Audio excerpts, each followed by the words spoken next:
Ligne de vie, ce soir, nous accueillons un jeune artiste, Victor Huganet. Est-ce que je le prononce déjà correctement ? Très bien. Bon, c'est parfait. Je me demandais s'il y avait une sonorité britannique ou anglo-saxonne dans ton nom de scène. Visiblement, non. Non. Je viens du Gers, en fait, du sud, donc voilà, c'est un nom gascon. D'accord. Alors, quand tu dis tu viens du sud, tu en viens là réellement ? Tu en arrives ? Ouais, je suis toulousain, je suis né à Toulouse et j'ai grandi dans le sud et je vis toujours dans le sud de la France. D'accord. Un peu le rapprochement avec le sud des États-Unis qui me ramène à la musique qui me passionne, musique américaine. Donc voilà. D'accord, ça c'est le décor est planté, donc tu nous as fait le plaisir de venir nous rendre visite ici à Paris. Ça te coûte pas de monter dans la capitale pour faire la promo, etc. quand on est accroché à son sud natal ? Non, parce que c'est toujours un plaisir de venir ici à Paris et puis défendre une valeur, défendre sa musique. Et c'est toujours bien de revenir à la maison après. Bon, d'accord, je vois de quoi tu veux parler. On reviendra dessus tout à l'heure. Là, on va vraiment parler de ton actualité.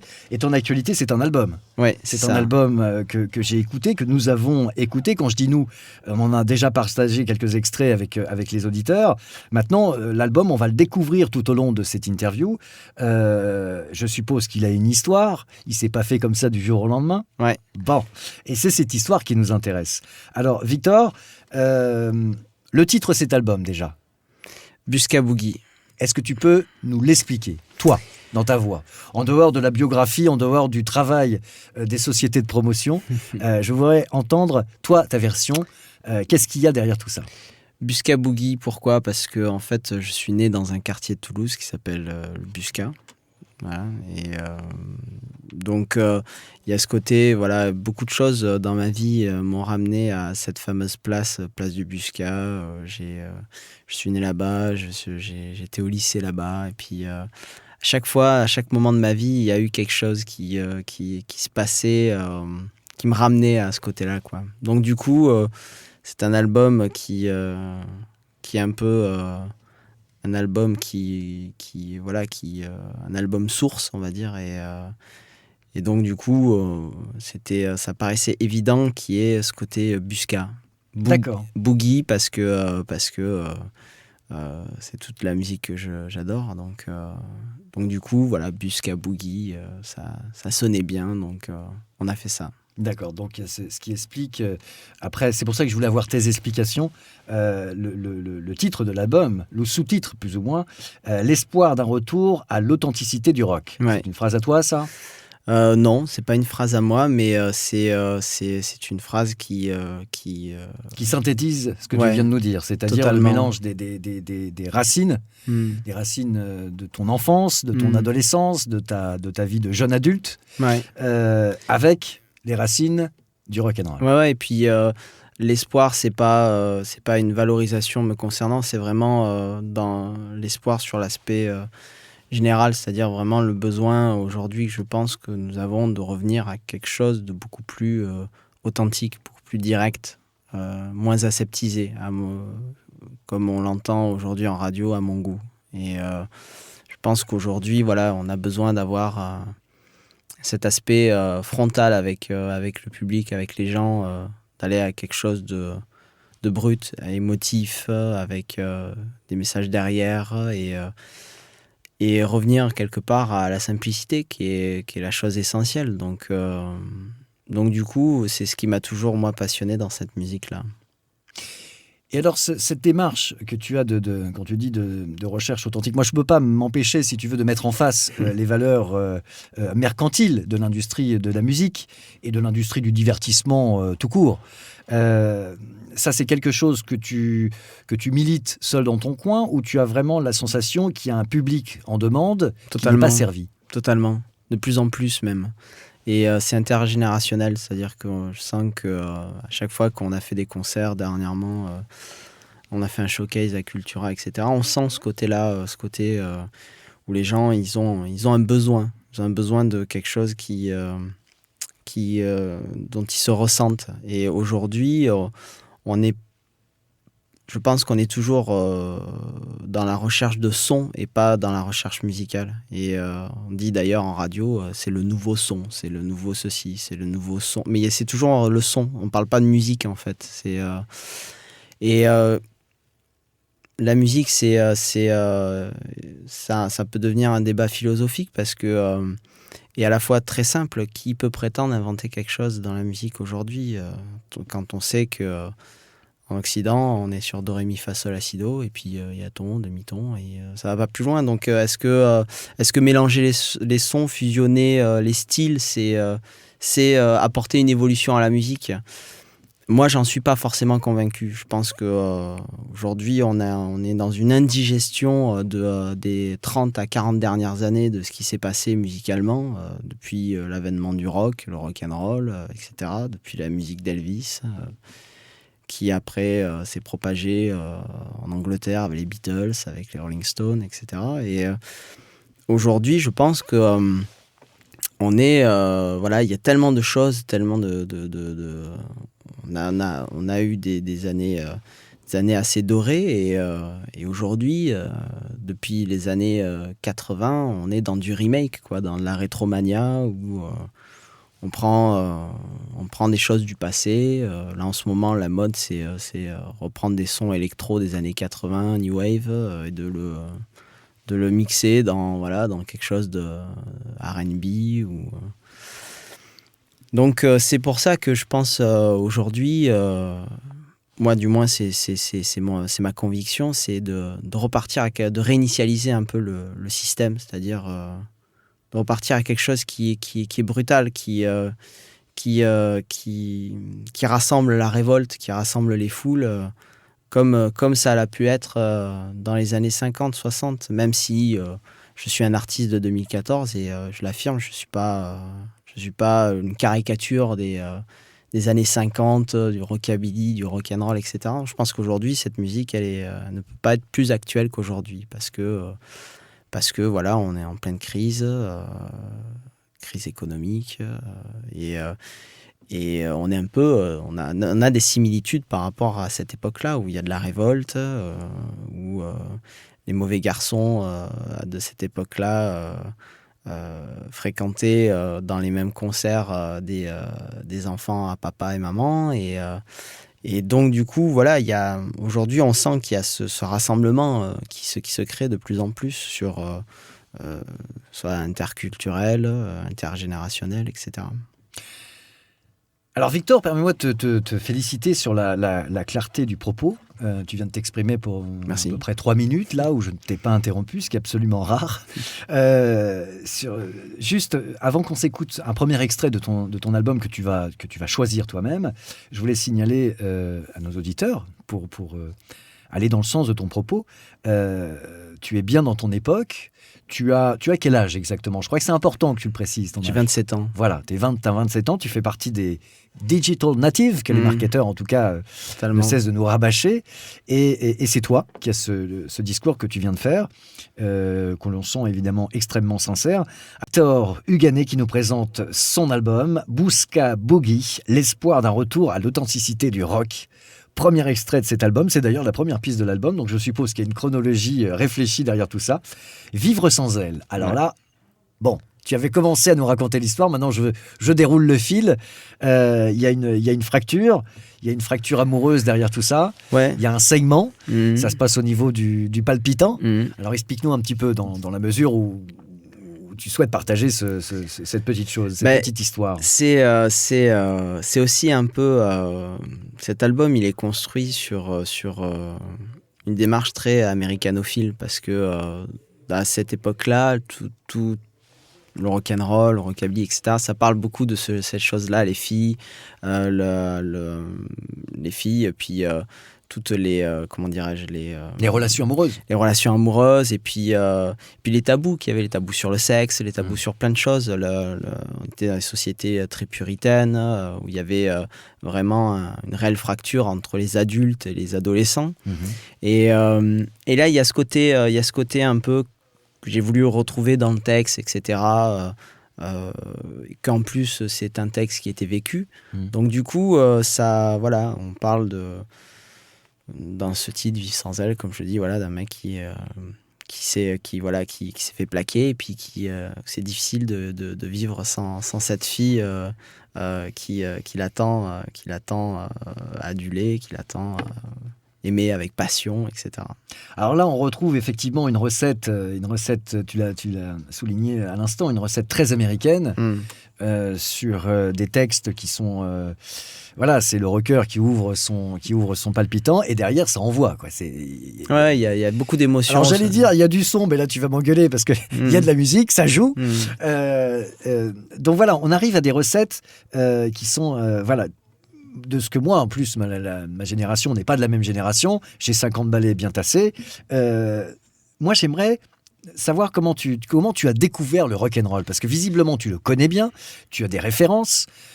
Tu viens de nous parler des références justement à la fin des années 50, nous décrire un petit peu l'environnement qu'il y avait aux États-Unis avec effectivement des problèmes générationnels où là il y avait vraiment une fracture entre parents et adolescents. Il y avait aussi des fractures, des problèmes de racisme importants. Sûr, une Amérique qui commençait à digérer toute la culture noire américaine avec difficulté, mais bon, après ils s'y sont mis rapidement. Alors comment tu as découvert tout ça? C'est à travers des lectures, c'est à travers une éducation particulière, des parents derrière, un appétit En fait, mon père, quand mon père était jeune, dans les années fin 50-60, il était blouson noir. D'accord. Et ça, je ne l'ai pas su de suite. Je l'ai su bien après ma découverte au travers de cette musique. Parce que un jour, j'ai découvert un vinyle, c'est un disque vinyle dans le grenier, dans un carton, un vieux carton pourri. Et je savais pas ce que c'était. Je fais partie d'une génération où j'ai grandi aussi à la campagne. Internet, tout ça, c'est quelque chose qu'on n'avait pas. D'accord. Donc du coup, voilà, c'est le vinyle, c'est vraiment c'est la découverte de l'objet, quoi. Ouais. Je crois que j'avais 13-14 ans. D'accord. Donc on est à peu près en quelle année quand tu dis 13-14 ans? Je pense que voilà, on était en 2000. Fin des années 90. 2002, ouais. Ouais, d'accord. D'accord. C'est juste pour nous resituer dans le temps. Ouais. Et donc, début des années 2000, tu découvres dans le grenier un vinyle. Ouais, totalement. Alors, qu'est-ce que t'en fais? Je vais voir mon père. Je lui dis, c'est quoi? Qu'est-ce que c'est? Qu'est-ce que c'est ce truc? C'est quoi? C'est de la musique. Enfin, je comprends bien qu'il y a des trucs écrits. Voilà, avec des copyrights et tout, donc je me dis c'est de la musique, quoi. Et il me dit oui, tiens, je vais faire écouter. Et alors il cherche pendant des heures et des heures sa platine qui était dans le grenier aussi. Bien sûr qu'il avait rangé au fin fond. Et donc sur ça, et puis là, schlac. Et là c'était un 33 tours d'Eddie Cochrane où il y avait Skinny Jim, et puis là, ça a été waouh. Je pense qu'on peut on peut imaginer un côté un peu bande dessinée. C'est l'arrêt sur image avec un faisceau qui traverse le cerveau et qui, là, mais c'est un déclic, quoi. Il se passe quelque chose. Où à ce moment-là, ça change totalement ma vie. Alors, si tu veux bien, on va rechercher dans notre discothèque, et tu nous en voudras pas, on n'a plus le vinyle, c'est du numérique. Mais ce titre d'Eddie Cochrane, est-ce que tu peux nous répéter le titre? Skinny Jim. Voilà, on va se faire plaisir. Eddie Cochrane, dans la ligne de vie de Victor Huganet, c'est notre invité aujourd'hui. Victor, artiste, musicien, qui est à l'origine de cet album, Bouska Boogie, très, très rock'n'roll. Au-delà de la musique, c'est une culture rock'n'roll que tu véhicules avec toi. Je l'ai vu débarquer dans les studios, on ne peut pas se tromper. Voilà, tu as le look rock'n'roll. En tout cas, celui que mon imaginaire a retenu de mes 50 printemps. Et ça fait plaisir de voir un jeune homme comme toi qui a cet appétit de ce rock'n'roll et de nous faire redécouvrir des classiques comme celui d'Eddie Cochrane. Alors voilà, dans l'histoire, on en était à ce fouille-grenier. Chez toi, tu découvres ce disque d'Eddie Cochrane qui chamboule un peu tes repères. Totalement, oui. Moi, à ce moment-là, j'étais quelqu'un qui écoutait pas trop la musique en radio. Tu n'en jouais pas non plus? Non, pas du tout. Pas du tout. Et puis, à ce moment-là, je me rappelle très bien, on était dans une époque radio, Britney Spears et compagnie, début de Britney Spears et tout. Enfin, Ouais, moi, c'est début des années 2000, tu as 13-14 ans, donc Voilà. oui, effectivement, C'est, tu nages là-dedans. totalement. Donc, Mais là, tu t'y retrouves pas en tant qu'adolescent? Non, ça a jamais été... c'est-à-dire que la musique était totalement secondaire. Enfin, c'est... Ouais, quelque chose, d'accord. il y a toujours une guitare qui était une pièce de musée dans le salon qui appartenait à mon père. D'accord. Mais tu n'y avais pas posé encore de questions à propos de Non, cet et objet. puis il en jouait jamais. D'accord, Donc ok. du coup, voilà, la musique c'était quelque chose, c'était abstrait. D'accord. Et ça c'est. Ça, c'était avant Eddie Cochrane. C'était avant Eddie Cochrane. Et alors après, tu dis bon, ouais, ça chamboule. Ah bah là, mes repères. Qu'est-ce qui se passe? Ah ben là, on a envie de plus. Je dirais gentiment un dépucelage. On a envie de plus. Et donc du coup, voilà, je pose plein de questions, je m'intéresse. Puis après arrive Elvis. Donc ça, c'est ton père qui te fait découvrir, Ouais, c'est ça? un peu ça. C'est un peu Donc, ça. il y a d'autres vinyles ou alors Il y a d'autres vinyles. Ah, Il y a ok. d'autres vinyles. Et puis surtout, il a une VHS. Il avait une VHS du Comeback Special 68 d'Elvis à la NBC. Alors ça, c'est un document, ça. Et donc, je vois ça. Et là c'est-à-dire qu'il y a une image sur la musique, en fait. Et là, je me dis, je veux faire ça, quoi. Ah ouais. Donc là, t'as 15 printemps, j'imagine. 13... Ouais. Tu dis, je veux faire ça. Tu vois Elvis, tu dis, je veux faire ça. Ouais. Ça devient un idole, ça devient un maître spirituel, il y a quelque chose qui... Waouh, c'est... Tu t'identifies. Alors que pour l'instant, totalement. la musique était quelque chose, mais alors d'accessoire dans ta Et vie, c'est- tout d'un coup. Tout d'un coup, en l'espace de 1 mois, 2 mois, je sais pas, C'est génial. il y a un éveil énorme qui se fait sur ça. Et à partir de là, l'envie d'avoir une guitare. Donc là, c'est l'apprentissage du rock'n'roll qui débute. Ouais, Mais totalement. là, je te coupe. On va faire une petite pause, mais cette fois-ci avec un titre que tu vas choisir de ton album, qui pourrait se rapprocher un peu de ce que tu nous décris, c'est-à-dire la découverte, le côté initiatique, le côté on touche du doigt quelque chose. Si tu avais aujourd'hui en face de toi, tiens, je vais te donner un exemple concret, un exercice concret. Tu as en face de toi un digital native, comme on dit, les marketeurs, qui est plongé vraiment dans la numérique, dans la musique numérique, etc. Tu veux essayer de l'intéresser à travers une chanson de ton album à ce style de musique. Tu choisis quel titre de ton album? Je choisis un titre qui s'appelle La rue des cœurs perdus. Décryptage? C'est une adaptation, donc, je crois, de Pierre Delanoë, d'un titre Oui, je le vois dans les crédits. d'un titre que chantait Ricky Nelson. Il s'appelait Lonesome Town. Et donc, voilà, donc il y a ce côté, c'est une balade un peu... triste.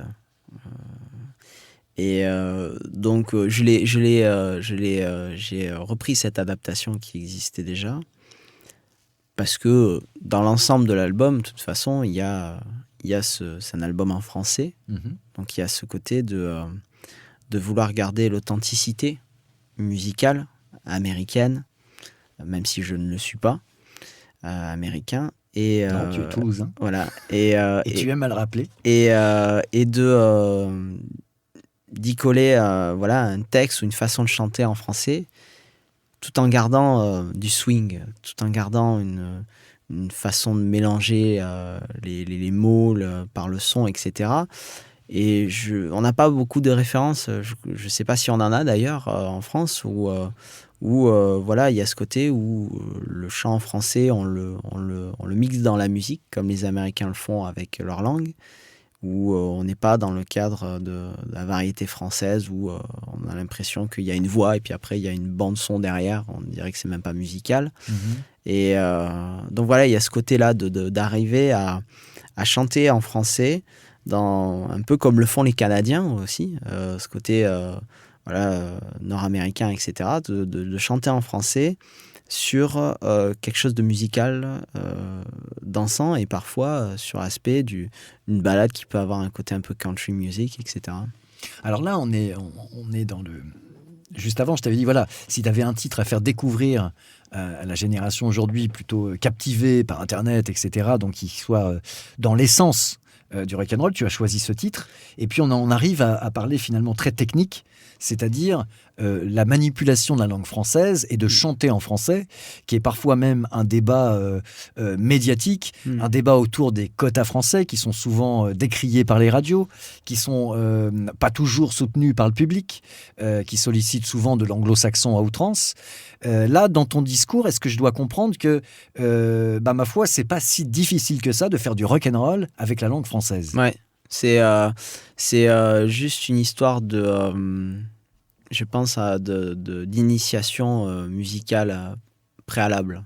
C'est-à-dire C'est-à-dire que je pense que voilà, j'ai longtemps chanté en anglais, j'ai longtemps chanté des covers aussi, et j'ai fait je me suis créé ce bagage à main, et donc du coup j'ai pu ressentir vraiment quel était là où il fallait frapper dans la façon de chanter, voilà, sur le temps, devant le temps, derrière le temps, et comme le font les Américains. Et du coup, je pense que c'est cette grande chance-là que j'ai eue de pouvoir par la suite me lancer dans cette aventure, chanter en français avec une sensibilité qui est étrangère, quoi, voilà. Et pourquoi La Rue des Cœurs Perdus, j'ai voulu faire écouter aux éditeurs, parce que c'est un titre qu'on a enregistré avec voilà, il y a une guitare, je chante,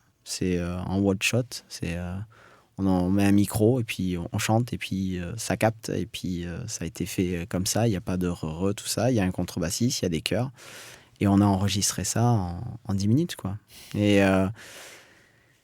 Et c'est le côté de de capter l'émotion du moment, c'est ça? Totalement, et puis de revenir à ce que je disais, à l'essentiel. Je pense que l'efficacité, elle se nourrit de l'essentiel, de la simplicité, et les gens, ils ont besoin de ça, ils ont besoin de se remettre un repère à un moment donné, de quelque chose qui leur est aussi accessible. Je pense que la musique, ça a un grand pouvoir de pouvoir faire rêver les gens, mais ça a aussi la possibilité d'avoir une réelle proximité. Et je pense que on est très loin de ces carrières passées comme Elvis Presley, Michael Jackson, tous ces gens-là qui on leur crée des légendes. Voilà, qui sont devenus des légendes, etc. Mais c'est très bien aussi. Je pense qu'il en faut, mais il y a aussi ce besoin d'avoir un côté proche avec les gens. Et donc il y a le côté, je suis d'accord sur le côté idole, mais je suis d'accord aussi sur le côté c'est un bon copain quand même, lui. Et voilà, il y a ce besoin moi du moins, c'est quelque chose que j'ai profondément besoin d'avoir à un moment donné. On a joué devant 1000 personnes, voire même 10 000 personnes, sur des scènes énormes. Comme autant jouer dans des cafés devant 10, 20 personnes. Et ça, c'est... Et tu es dans le même état émotionnel, c'est ça que tu veux dire? Ouais, c'est pas la même chose, mais il y a ces deux choses-là à défendre. C'est-à-dire que il y a... Très bien, c'est d'autant plus sincère, parce que, entre guillemets, si tu veux, alors moi j'ai la position facile, je suis en média et je pose les questions. Je ne suis pas du tout musicien et je n'ai pas d'expérience de la scène. Mais bien souvent, c'est un discours qui fait sourire, même si on ne le souligne pas pendant l'interview, qui est de dire « Oh, moi qui ai 2 personnes ou 10 000, c'est la même chose ». Bien sûr que non. Enfin là, c'est ce que tu viens de décrire. Bien sûr que non, on n'a pas les mêmes émotions. Toi, ce que tu dis là, je resynthétise, mais c'est... J'ai autant besoin de mon émotionnel avec mes 3 personnes ou 10 personnes qui sont là dans le bar, et de me nourrir aussi d'une grande scène où là, t'es forcément transporté par d'autres choses. Ouais, mais c'est ces 2 vibrations-là qui te permet de vivre ta musique. Totalement. C'est bien ça, Puis c'est un côté vibratoire, c'est-à-dire à un moment donné... Il y a pas la même, on n'a pas le même retour de son quand il y a 1000 à 10 000 personnes devant soi que quand il y en a 10. Et donc du coup, il faut, je pense, avoir, quand on est un artiste en devenir comme je suis, et toujours avoir l'humilité de remettre en question ses possibilités, d'aller au-delà de ses limites, etc. C'est à un moment donné d'être lucide, de se dire, tiens, là, il y a 10 personnes, ils sont venus et ils sont en attente de quelque chose. Et il faut leur livrer quelque chose peut-être de plus intime que quand on est sur une énorme scène où là, on met plus en avant quelque chose d'ordre du show, quelque chose de beaucoup plus spectacle. Et quand on joue devant 10 personnes, c'est quelque chose de beaucoup plus feu de camp, quoi. Côté un peu indien, côté un peu, on est là et puis on est dans un lieu où on est ensemble et on va partager des choses. Victor, permets-moi de te dire que tu verbalises ça d'une manière déjà très agréable à écouter, tu nous captives, et d'une manière extrêmement claire aussi, ce qui n'est pas évident de pouvoir comme ça verbaliser ses émotions et des choses aussi sensibles et personnelles que le rapport au public. Donc, Victor Huganet nous présente son nouvel album, comme tu l'as dit, artiste en devenir, ça j'aime bien aussi. Tu nous présentes ton album Bouska Boogie, je le répète parce que la répétition a des vertus. Bouska pour le côté toulousain, Boogie pour le côté racine du rock'n'roll, l'essentiel. C'est ton histoire personnelle et puis c'est aussi l'histoire du rock'n'roll qui jalonne cette interview. Alors tout à l'heure, nous avons écouté un extrait de ton album, Rue des Cœurs Perdus. Là, nous en sommes à ta découverte dans ton histoire personnelle avec la musique. On en est resté à la découverte du personnage Elvis Presley qui change radicalement ta vie. T'as envie, c'est ce qui te donne envie de faire ce métier. Alors si tu avais un titre là à choisir d'Elvis, c'est pas ce qui me donne envie de faire de faire ce métier. C'est quelque chose qui me où ma vie commence à prendre un sens. C'est-à-dire que à ce moment-là, je suis dans une découverte de quelque chose où j'arrive au Jardin d'Éden, quoi. C'est quelque chose d'extraordinaire, quoi. Et à partir de là, waouh, j'ai envie de faire ça, j'ai envie de jouer, j'ai envie de chanter. Mais il n'y a pas à ce moment-là, il n'y a pas d'ambition d'envie de le partager. C'est vraiment quelque chose de très intime à moi-même. Je suis devant cette télé toute petite qui était dans la chambre de mes parents où je viens d'une famille modeste où je mets cette cassette et puis je la mettais en boucle et puis en boucle jusqu'à un moment donné où ça se casse, la bande se casse, etc. Ah, le drame. Voilà, donc voilà, entre-temps, je me saigne pour acheter une guitare. J'achète une petite guitare folk. Et puis j'essaye de faire ce que fait Elvis, etc. D'accord. Donc je suis dans quelque chose de plus d'essayer de répéter quelque chose que je vois, quelque chose que j'entends. Alors, si c'est pas indiscret, comment ton paternel réagit? Parce que là, il voit son fiston découvrir Elvis. Lui-même, tu nous as dit, a vécu cette période. Alors lui, pour le coup, il était dans l'adolescence ou dans sa jeune vie d'adulte au moment où la bulle Elvis Presley éclate. Comment il vit ça, ton père? Il te soutient? Il te regarde d'un air amusé? Il t'encourage? Dans les premiers mois, il était complètement pas distant, mais voilà, il écoutait de dire tiens, ça c'est pas mal, ça, ah tiens, il progresse, force de regarder.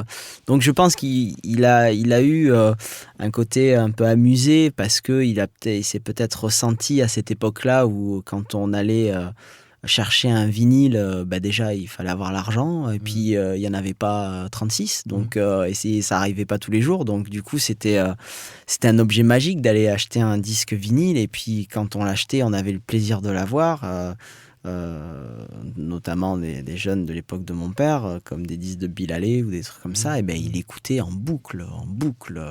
Voilà, donc et jusqu'à la rayure totale du vinyle et donc il y a ce rapport-là, quoi. C'est-à-dire que quelque part, T'as 15 ans et tu répètes un peu. Je répète totalement les comportements compulsifs des jeunes de cette époque-là. Et là où ça commence à prendre une ampleur assez impressionnante, c'est que, à la différence de ces jeunes de l'époque qui découvraient ce qu'on leur amenait, moi j'avais la possibilité de de plus en plus de ramasser, de récolter plein d'informations. C'est-à-dire, je passe d'Eddie Cochrane 1955, 56, Elvis 68. Enfin, il y a tout ce mix se concentre sur un étendue de période qui est différent par rapport aux jeunes de cette époque-là qui attendaient, qui étaient dans l'attente de recevoir un disque de l'outre-Atlantique qui venait d'arriver, qui avait déjà 3 ans de retard. Les mecs, ils étaient déjà morts là-bas aux États-Unis que en France. Vrai, tu fais bien de le souligner. Il y avait un décalage. C'était pas comme aujourd'hui où tout allait très très vite. Totalement. Et en plus, il y avait en France, et ça, je pense que tu connais l'histoire. En France, il y avait en plus le biaisement des yéyés, c'est-à-dire qu'on avait des reprises, on nous servait des reprises. On n'avait pas forcément, à l'époque, ils n'avaient pas forcément les versions originales qu'ils découvraient après. Ça compliquait. Enfin, c'est pour ça que je pense, est-ce que c'est souvent une question que je me suis posée, est-ce que le rock'n'roll en français, rockabilly, etc., avant, à cette période-là, dans les années 60, est-ce qu'elle a réellement existé ? Parce que directement, les disques sont arrivés tard. Il y a l'influence Beatles qui arrive aussi en même temps, en Europe. Et du coup, en France, on a ce wagon qui arrive, qu'on prend rapidement, qui est le côté yéyé, etc., qui, je pense, est une mixture de cette façon anglaise, etc., et aussi musique américaine, etc., qui se mixent, quoi. Donc, du coup, quand on prend les Chaussettes Noires, les Chats Sauvages, ou même Johnny Hallyday, on part sur la période, on va dire, pure et dure du rock'n'roll, rockabilly, l'authenticité de ça s'efface très vite. Ça laisse place au twist, ça laisse place rapidement à un petit côté variable, je sais pas si... Ouais, totalement. Et puis, c'est pour ça que dans l'album, les auditeurs pourront écouter, et puis les gens qui viendront à nos concerts aussi, qui achèteront le CD, on fait une reprise de Laisse les filles de Johnny Hallyday, où je pense que ça fait partie des premiers titres en plus, où Johnny vraiment respecte et va à l'authenticité de cette musique-là. Là, tu retrouves l'essentiel. Ouais. Là, tu retrouves tes valeurs. Totalement. Et Laisse les filles, Victor Huganet, c'est extrait de son album. Écoutez. Alors ça, c'est ta version. Là vraiment, c'est tout ce que tu nous racontes depuis quelques minutes qu'on converse ensemble. Victor Huganet, c'est notre invité. Bousca Boogie, c'est son album. Vous l'avez compris, c'est un album très rock'n'roll. On est là dans l'esprit puriste du rock'n'roll. Et cette chanson, donc, on vient d'en discuter. C'est un petit peu, toi, la découverte des années 60 que tu as fait, puisque tu es un jeune garçon, hein, tu n'as pas encore 30 ans. Les années 60, cette fois-ci, le rock français. Là, dans cette chanson, tu t'y retrouves. Ouais, totalement. C'est-à-dire que je vais encore plus loin que Johnny Hallyday sur cette version-là, parce que lui, il garde un côté assez gentil. Bah oui. Même si sa version est très, très, très bien, parce qu'elle en est l'original déjà. Et moi, dans ma version, j'essaye d'y mettre quelque chose de encore plus incisif, plus véloce encore sur l'aspect de la guitare, sur l'aspect du son, sur l'aspect de l'agressivité, etc. Et donc voilà, c'est... Alors moi j'ai une question là, qui est peut-être un peu personnelle, donc si on va trop loin tu me dis non stop, ça m'intéresse pas de parler de ça. Dans la vie d'un rocker, dans les années 60, de ce que j'en ai connu, moi aussi c'est dans les livres, puisque j'étais vraiment tout minot, je suis né en 64, les filles étaient un élément essentiel dans la vie du rocker. Ouais. Bon, alors, comment ça se passe, toi, jeune rocker? Est-ce que les filles et les femmes font partie de ton univers et sont importants dans ta créativité, dans ta vie de musicien et dans ta vie de rocker tout court? Je pense, comme dit Aragon, la femme est l'avenir de l'homme, et c'est exactement vrai. Je pense que voilà, on apprend beaucoup de soi grâce à elle. Donc, il y a le lien maternel, il y a après le lien amoureux. Voilà, il peut y avoir le lien fraternel avec une sœur aussi. Donc, moi, j'ai toujours été sensible à tout ça. Donc, du coup, c'est quelque chose qui ouais, les filles, c'est quelque chose qui est toujours, comment dirais-je, Récurrent dans ta musique, ouais, ça, de toute façon. totalement. Et puis même Là, c'en dans, est la preuve irréfutable, monsieur. oui, c'est vrai, c'est Et vrai. après, dans la sphère privée également, ça nourrit ton être artistique. Totalement, ouais, totalement. C'est dans tout le comportement des femmes. J'ai une certaine admiration, ouais, j'ai une certaine admiration. D'accord. Alors justement, un autre bonhomme qui a vraiment attiré les foules féminines, on n'a pas choisi ce morceau d'Elvis. On en était à ton histoire de vie, où tu découvres Elvis, où tu nous expliques que tu Mhm. passes en boucle ce document Mhm. de son concert en 68. Rappelle-nous où. Sur la NBC. Merci. Là, c'est mes mémoires qui est défaillante. Je voulais que tu choisisses un titre d'Elvis. Ça m'intéressait que tu choisisses vraiment, toi, un titre d'Elvis. Sans réfléchir, lequel le premier te vient à l'esprit? Mystery Train. Victor Huganet, jeune artiste en devenir, ça, c'est la petite formule que tu as utilisée tout à l'heure, avec la présentation de son album Bousca Boogie, un album qui est très rock'n'roll. Alors, sur le terme rockabilly, tu l'as utilisé plusieurs fois. C'est un terme qui revient, enfin, je veux dire, c'est un style qui appartient à la fin des années 50, au début vraiment du rock'n'roll, mais qui a été maintes fois remis au goût du jour. Je me souviens d'une période fin des années 80 ou début des années 80 avec les Stray Cats, mais le rockabilly a toujours plus ou moins existé sur différentes représentations, et notamment une représentation assez variétée à une époque, là encore c'est années 80, années 90, avec les Forbans. On en pense ce qu'on en veut, mais n'empêche que c'est des gens qui ont attiré l'attention du public avec une reconnaissance de celui-ci. Alors comment un jeune garçon comme toi s'est positionné sur ce terme de rockabilly? Est-ce que c'est quelque chose de naturel? Est-ce que tu peux nous en parler quelques minutes? Le rockabilly, c'est l'influence blanche de la musique américaine à cette époque-là, qui vient de la country music, bluegrass, etc., et western swing, etc. Et alors plutôt qu'un etc., si tu veux, si je t'amène sur ce terrain-là, c'est que je sens que tu as une culture rock qui est sans faille. Donc c'est pour ça que est-ce que tu veux bien nous donner, si tu veux, la source du mot rockabilly, mais vraiment précisément? C'est la continuité du hillbilly, de la country music, qui sont interprétés uniquement par des blancs aux États-Unis à cette époque-là, donc entre 53 et 55.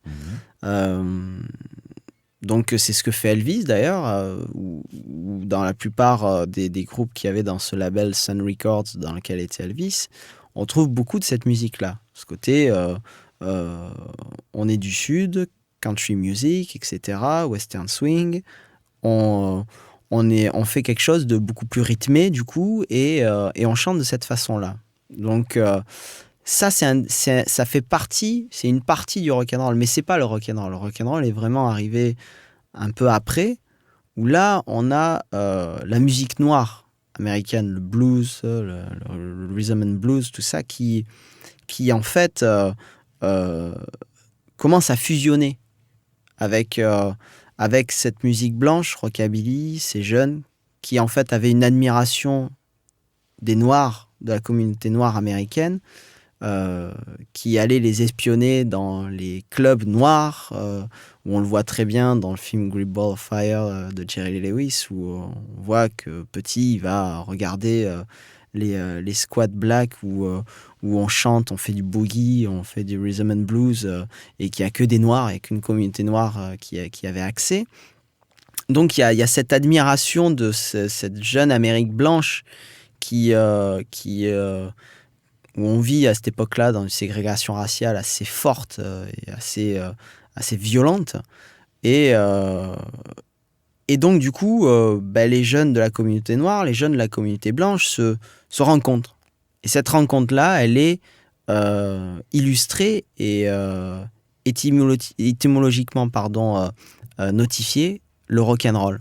C'est vraiment la rencontre du blues et de la musique blanche, country music, qui forment le rock'n'roll. Et là, on est en 56.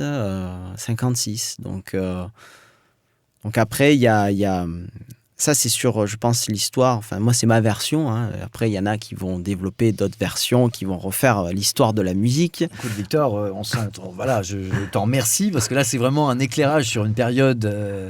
En plus, je le répète, hein, Victor Huganet, c'est un jeune artiste qui a 27 ans, hein, c'est ça? Ouais, c'est ça. Donc là, écoute, je te remercie pour cette explication.